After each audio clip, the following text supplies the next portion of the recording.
If you're looking to turn your trike into the ultimate indoor smart trainer, the Wahoo KICKR Core is the way to go. I'm going to show you how to install a trike like my Cat Trike Dumont into this Wahoo KICKR Core so that you can run structured workouts, get accurate power data, and ride all year round regardless of the weather. The Wahoo KICKR Core works with most bikes. It uses the quick release system and it has adapters for it, and it has adapters for the solid axle or the through axle systems.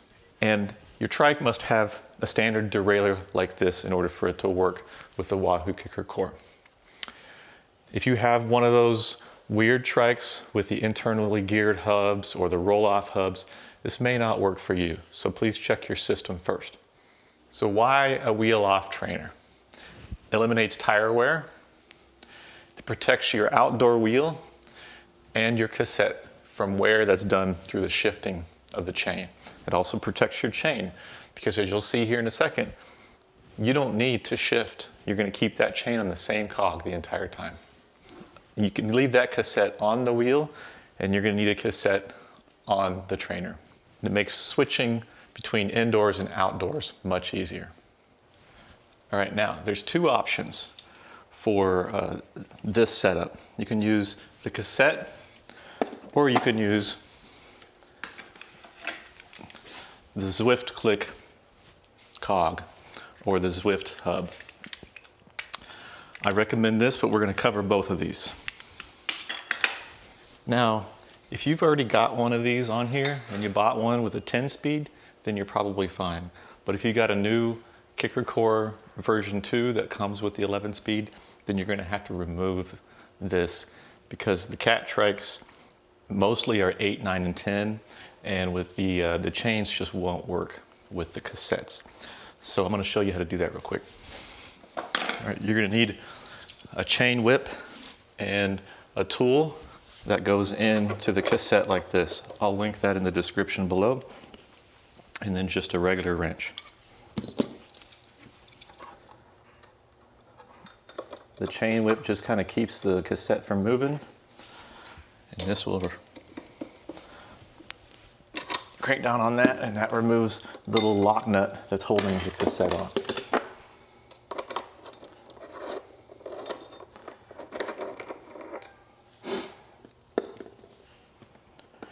All right, for the cassette, these come in a couple different sizes. This one happens to already have the spacer on it, so I don't need it. But if you have a 10 speed that needs a spacer, then this comes in the kit with the KICKR Core. But I don't need the spacer, so I'm just going to install the cassette. Or that you're going to rotate the free hub to where you're going to see the large gap. There's going to be a section of it that's a large gap, and you're going to line that up with the biggest cog on the cassette. You're going to slide that in there, and you do the next one. You can't really get these wrong. You can't get them backwards because they'll only go on one way, other than not having them step down properly. So the next one on the big hub, and the next one with the spacer, and just keep going up until you get them on there. Don't forget the spacers. The spacers are necessary.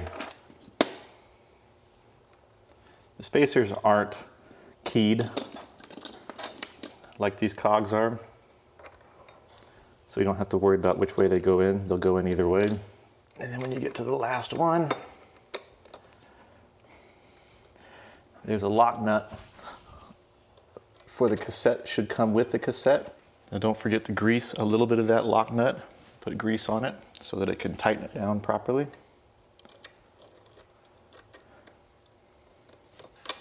And then you'll use the tool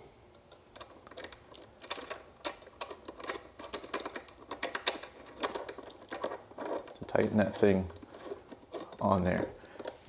Now you don't necessarily need, the chain whip to tighten it. You just need to put this in there. All right, the second option with the cog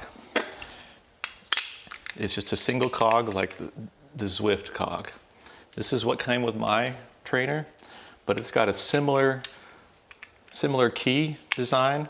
You don't need the spacer on the back. You can just find that large portion of the hub, line it up with this one, with the key. Or if you get it apart, you gotta make sure the large keys are still aligned, or else it won't slide in there.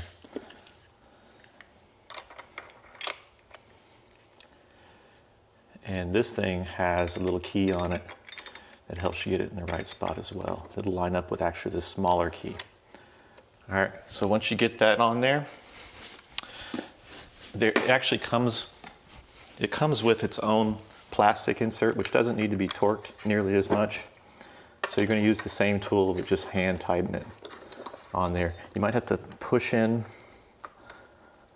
on the orange part and get it just hand tight. And there it goes turned. Now you'll notice these numbers on here. I'm going to click through these numbers.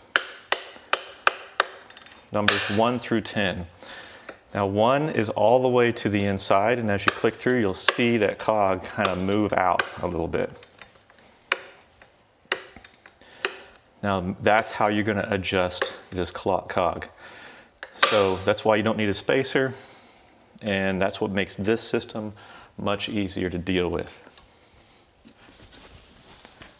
All right, so as you can tell, this is just a single cog, so this is not going to allow you to do any shifting of the gears. And you don't necessarily need this to use the erg mode on your smart trainer, but I like having the single one and I like having the adjustability. All right, next step, we have to place the adapter hardware depending on your setup into the KICKR Core. Now, this is going to come, when you get the KICKR Core, you should get these different pieces of adapter hardware. Now there's a set that's specifically for the quick release pins that gives you a 135 and a 130 millimeter setup. You'd set this, and on the cog side, you have the one that slides in there. That's going to be the same for both. But on the other side, you have either the 130 or the 135 millimeter that you just slide right into there.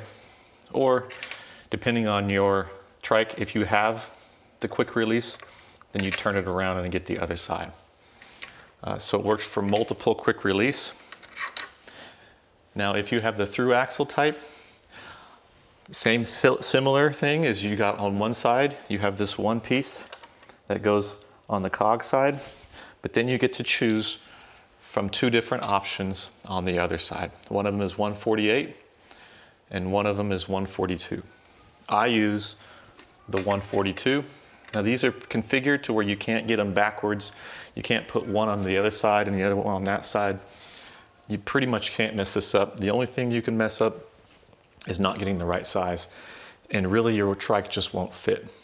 So most trikes, and most bikes for that matter, are gonna fit this system with these adapters. All right, we're gonna leave the 142 millimeter in there for my trike, and the next step is we're gonna move the trike onto the trainer. The first step for moving the trike onto the trainer is getting that wheel off. Now, if you look at the actual cassette on the trainer, I have it in pretty much the centermost cog of the cassette. And the reason I do that is so that I can set it up on here later. I know which cog I use because I do this a lot. So if I keep it in the center, and if I keep this adjusted to around 5, then it should be similar in the middle, and then we'll adjust it later if I need to. But I already know that I shifted into that gear, and I know that it'll fit on there. Yours is going to be a little bit different. The geometry might be a little bit different, and which gear you choose and which cog that you put the chain in may be different. So we'll go through this process like this, and then you're going to have to just sort of play around with it when you do yours. All right, so I'm going to use a 6 millimeter Allen wrench to take this through axle off.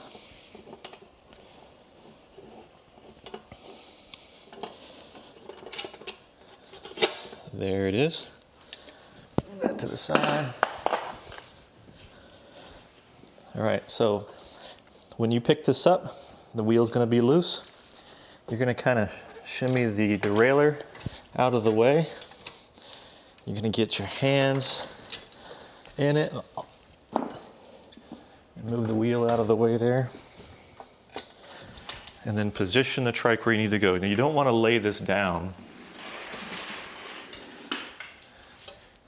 You don't want to lay it down because you're going to be sitting right on that derailleur. So you want to line it up just like that with the trike.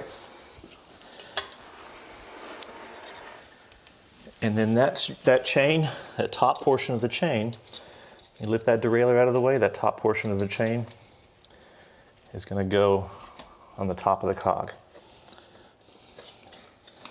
And then you're going to kind of have to shimmy it. This is the hard part, is getting this on there. This is where you'll find out that you have the wrong spacer on there, but mine slipped in just fine. All right, it's slipped in, it's seated all the way. And I'm going to take the through axle adapter. Now this is where you'll find out that it doesn't go in if you don't have it completely seated in. This one is in. I'm going to thread it in. Oops. All right, get it nice and tight. Okay, that is installed. Now I'm going to turn this wheel, and you're going to see it kind of. Yeah, see it. Actually, I already know where my stuff is going to be, so that's nice and smooth. I got it on there. We're going to mess with it a little bit more to get it nice and smooth, but I do want to note that the front tires on this thing are pretty much where I want it to be. Now, this is a 26-inch wheel on mine. And this center right here, this hub, is designed for a 700cc tire or wheel, so about the size of a road bike. Now, the difference between a road bike wheel and a 26 is only about a ½ inch. But if you've got a 20-inch wheel on the back of yours, then your front wheels are going to be sitting a little bit wrong. They're going to be sitting kind of down low. So you might need to use risers. And I think it's about a 3-inch difference in the height if you have a 20-inch wheel. So keep that in mind. Risers are pretty easy to find, or you can just use a 2x4. But regardless of what you choose to do, the functionality will be the same. Now that we've got the back attached, I'm going to show you what it's like if it doesn't quite fit on here and it's a little bit off. So I'm going to move this way over to the inside, and then we'll see what it sounds like.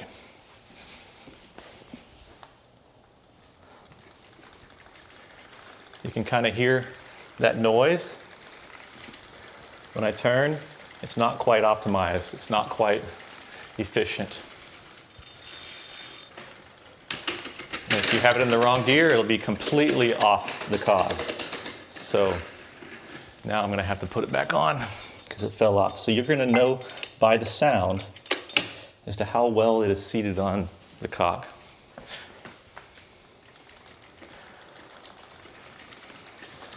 So it's a little bit noisy right there. And I'm going to move, that's on 7. So I'm going to move this, or that's on 1, that was on 1. I'm going to move this to 4 and see what that sounds like.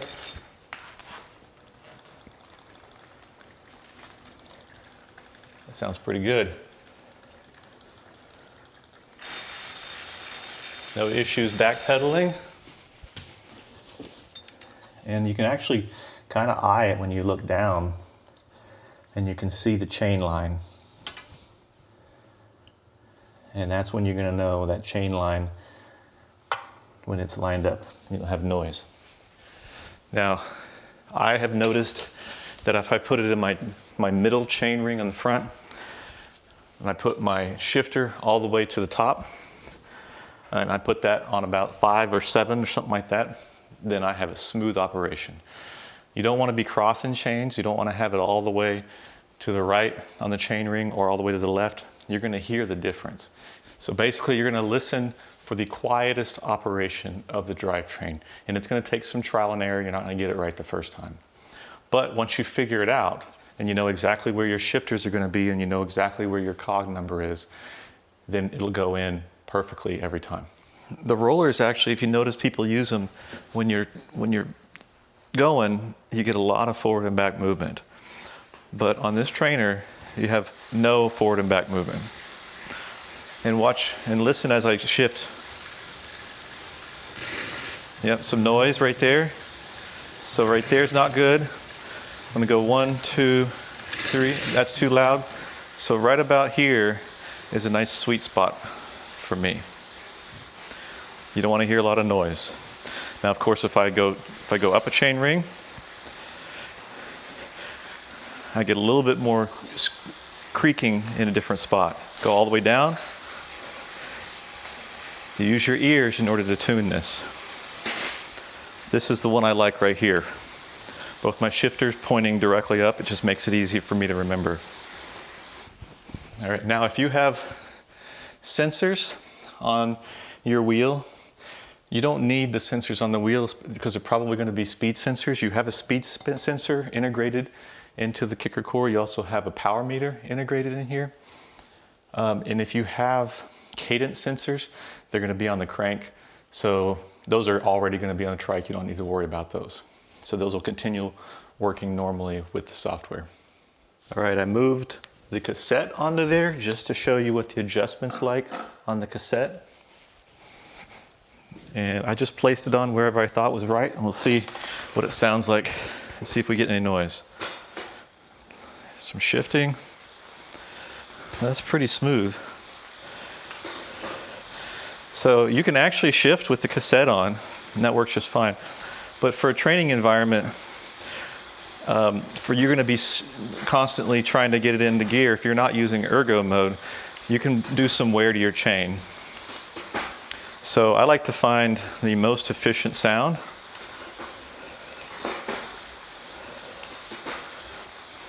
And this is actually a very clean sound anyway, so I put it right there in the middle.